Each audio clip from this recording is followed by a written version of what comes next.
What's up, guys? Doug Polk here, and today we're going to be taking a look at a hand from the World Series of Poker Europe in the one drop between Gus Hansen and Manig Loeser. Let's go ahead and jump into it. One just to the right of Gus Hansen. Oh, okay. Luca decided that he did not have to post. Right. And this is the last hand. I think this is the last hand for the level. Sure. So players going to go on a 20-minute break. We will as well after this hand. Gus Hansen is going to defend with the 9-7 suited. I'm sure he would have defended with a lot worse than that. Yeah.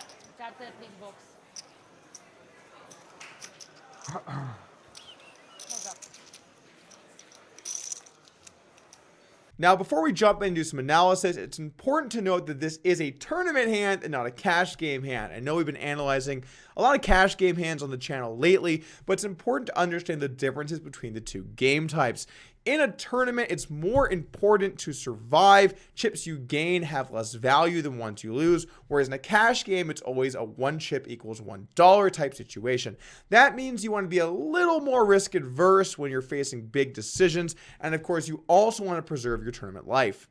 Now, you can't get too carried away with it or you're going to become a nit and people can run you over, but that's an important thing to think about as well. The blinds are 8K, 16K with a 2K ante, and the action folds to Loeser on the button, who looks down at ace-5 suited. Obviously going to be opening here. You're going to be opening any ace suited or not, unless the stack sizes get kind of weird, in which case you might fold a couple, but when you're on the button, you want to play these types of hands. Small blind gets out of the way, and Gus Hansen looks down 9-7 suited. Now, this is a spot where you mainly want to call, but every now and then throwing in a re-raise is a pretty good move, particularly against buttons that you think are opening too wide. The deeper you get, the more I like this move because you can have a few more disguise holdings post-flop. The shorter you get, the less I like it, because then if your opponent goes all in, you're in a tough spot and have to fold, but you had such a good hand pre-flop, you'd rather just call and take a flop. Anyway, Gus Hansen does call, and let's take a flop. Ace high still the best hand. Hansen with a gut shot and backdoor diamonds. Still has 41% equity. Definitely a good flop for 9-7 of diamonds.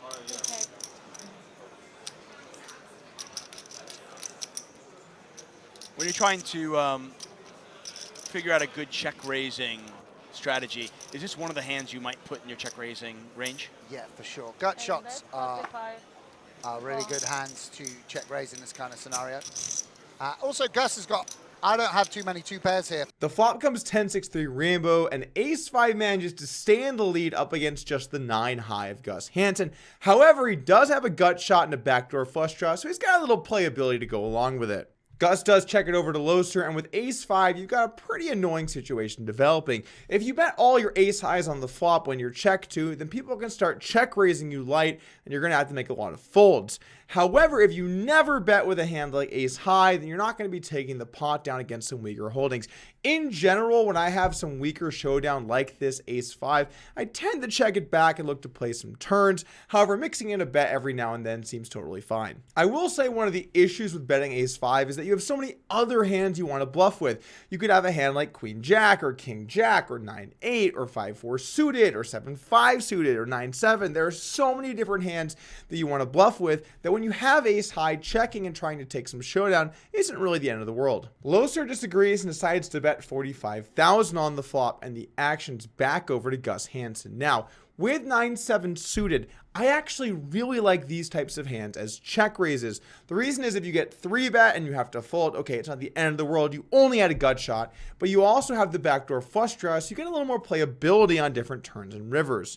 By check raising when you have that straight draw plus backdoor flush draw, it's not really going to be too many holdings that you can have in your range, whereas if you start check raising every straight draw, that's way too many hands. I mean, 9-8, 9-7, 8-7, 7-5, 7-4, 5-4, so many different hands you can have that are straight draws that by working it in when you have the backdoor flush draw, you find a good ratio of bluffs into your check raise range. Now, if you have just a normal straight draw, you should check raise every now and then, but you have to mainly call because if you raise all of those hands, you just can't have enough good hands. Realistically, the big blind can have 10-6, 10-3, 6-3, and maybe occasionally a set, but overall, not too many good hands at all. So you're representing only a few good hands, and you can't bluff that much. That's a good tip in general in poker. When you're only representing a few good hands, don't bluff with a lot of hands. Anyway, let's go ahead and take a turn. Some 10-3s and 10-6s, but it's not the case with Gus so much. And Gus turning a flush draw here Yeah. and not immediately checking, similarly to how we saw Sergio play bottom player. He's thinking about leading out here.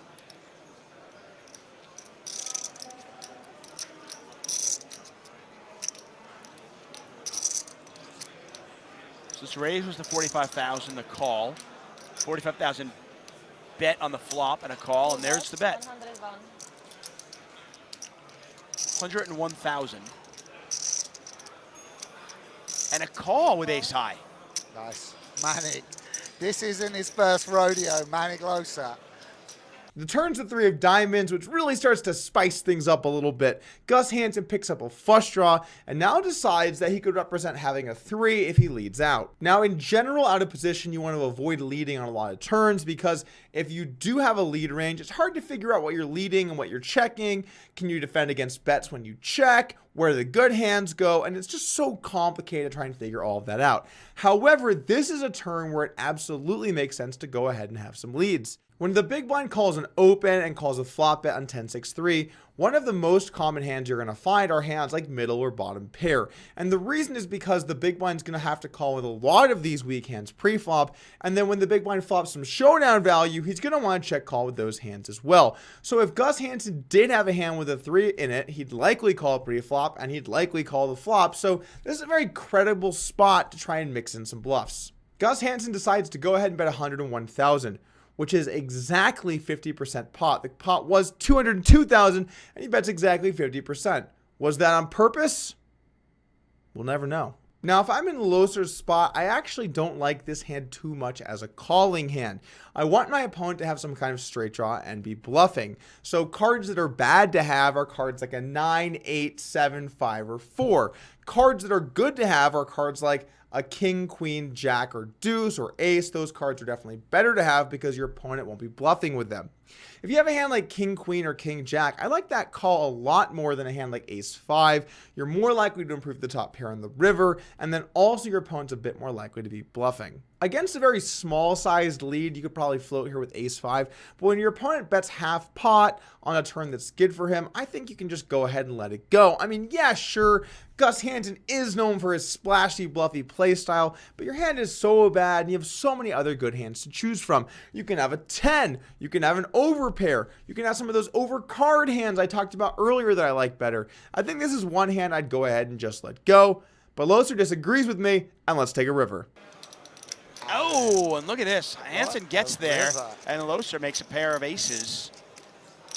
But you've got to imagine that that was one of the hands that Loeser might put Hansen on, right, though? For sure. Like, does he have a 3? Does he have a straight draw like 4-5? Or did he pick up diamonds? Yeah, of course. I mean, Manig doesn't think all of a sudden he has the nuts, that's for sure. And he won't enjoy a big bet being fired out. The river is the absolute worst possible card for Loeser. He improves to top pair, but he's up against a flush. Now Gus Hansen has a fun decision to make on the river. He's made his hand. Should he bet for value or should he try and trap? Now, in general, a rule in poker that might help you guys out is when you have a good hand, you want to lean towards just betting. If you start getting too tricky all over the place by always checking your good hands, you don't build the pot. And really what good players do consistently in poker, when they make good hands, they usually bet. Now, I didn't say always, then you're just a little bit too straightforward, but they usually bet and try and make some more money from their opponent. I think this run out exactly is not a spot you should be trapping very often in the big blind. When you bet that half pot size on the turn, you're basically saying you have a 3 or maybe a good 10, and so your opponent's not going to be betting too many hands when you check to them. If I'm on the button and I have a hand like kings through jacks, in general, I'm going to go ahead and check the river because I don't see too much merit in going for some value. I also don't think it's the most likely my opponent has an ace. I'm expecting a lot of those hands to be checking back on the flop. And if the button has a 10, there's no way he's betting. He's going to check and just take a showdown value. Also, because Gus bet the turn where he was basically saying I have a 3 or maybe a good 10, but realistically a 3 is my main value bet, your opponent's going to have better than that to want to bet the river. So it's possible he could even check back an ace here if he doesn't think there are enough 10s in Gus's range to go ahead and go for a value bet. Now, Gus is known for being kind of stationary, so that might not be true. We might see him bet an ace here if check to. But in general, once you start to represent a really strong hand, you want to keep betting with a few bluffs and your good hands when you do get there. So the question becomes, what size should Gus bet here on the river? And I like something big and hefty, really selling that story. I have a 3 or a flush. Now, in this case, he does have a flush, but if we were bluffing, we would want to go with the same size. By going this bigger size, we can bluff our opponent more, and it's a more credible story to tell than betting small in the river. If you bet small, what are you saying you have? Like an ace, maybe? But are those hands really taking this line? It's pretty unlikely. One last thing about Gus's decision here. If you're thinking about what hand should I also bluff with, you might want to consider some straight draws that have a diamond. If you had a hand like 5-4 with a diamond or 9-7 with one diamond, then by bluffing with those hands, you block your opponent from having a flush as often. I wouldn't want to bluff with a hand like 8-7 of spades, because with a hand like that, I do not block my opponent from having flushes, and I do block them from maybe having a straight draw that was just floating on the turn. So pick hands with diamonds and give up when you don't have one in your hand. Now over to Loeser. I just can't see letting this hand go. This is basically one of the best rivers in the deck for you, and although you'd prefer to have a kicker that's a diamond and not just one of the straight card blockers, at the end of the day, this is probably too high up in your range to consider folding. It's also worth saying, if you have a hand like Jack 10 with a Jack of diamonds, that's probably a better hand to call with here than an ace, because you don't block almost any bluffs when you have that hand, and you still do block some bluffs when you have the 5 of clubs. But when you get to the river and your opponent bets 3/4 pot, you're going to have to call with over half your hands. This hand is top pair. I can't see any way he can get away from it. Yeah, 315 into 404. So, and there's the call. Flush. The magic of Gus Hansen, that's how he gets paid off. So players are going to go on a break. Big pot there for Gus Hansen.